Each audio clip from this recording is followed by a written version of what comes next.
യഥാർത്ഥ വിശ്വാസി മഹാസംഗമം നാളെയാണ്.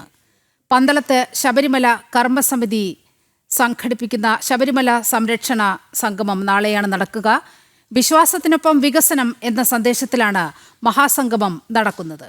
രാവിലെ സെമിനാറുകളും ഉച്ചയ്ക്ക് ശേഷം മഹാസംഗമവും നടക്കും.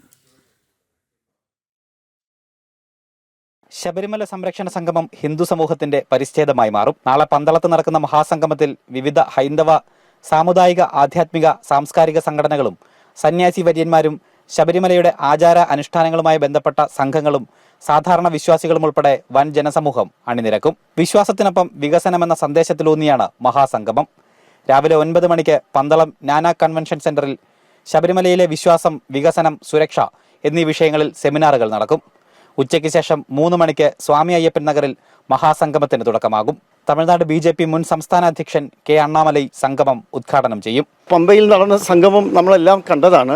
യഥാർത്ഥ ഭക്തരെല്ലാം നാളെ ഇങ്ങോട്ടേക്ക് ഒഴുകിയെത്തും എന്നതാണ്. നമ്മൾ വിളിക്കാതെ തന്നെ അവരിങ്ങോട്ട് വിളിച്ച് പറയുകയാണ്. അപ്പോൾ നമുക്കിവിടെയുള്ള സംവിധാനം മതിയാകുമോ എന്നതാണ് എനിക്കിപ്പോൾ ഒരു സംശയം. എങ്കിലും എല്ലാം തന്നെ അയ്യപ്പ സ്വാമിയുടെ അനുഗ്രഹം കൊണ്ട് നമുക്കറിയാം. 2018 ഒക്ടോബർ 2 നമ്മൾ 3000 പേരെ പ്രതീക്ഷിച്ചിടത്ത് 80,000 പേര് വന്ന് ഭക്തജനങ്ങൾ ഒരുമിച്ച് ഭഗവാന്റെ ആചാരങ്ങൾ സംരക്ഷണത്തിനായി മുന്നോട്ട് വന്നു. അതുപോലെ തന്നെ യഥാർത്ഥ ഭക്തർ, ഭഗവാൻ എവിടെ ഇരിക്കുന്നു അവിടെയാണ് ഭക്തർ വരിക. തീർച്ചയായിട്ടും നാളത്തെ സംഗമത്തിന്, നാളത്തെ ശബരിമല സംരക്ഷണ സംഗമത്തിന് പൂർണ്ണമായും ഭക്തരുടെ പിന്തുണയുണ്ടാവും. എല്ലാവരും ഇവിടെ പന്തളത്ത് എത്തിച്ചേരും എന്നതാണ് എൻ്റെ പ്രതീക്ഷ.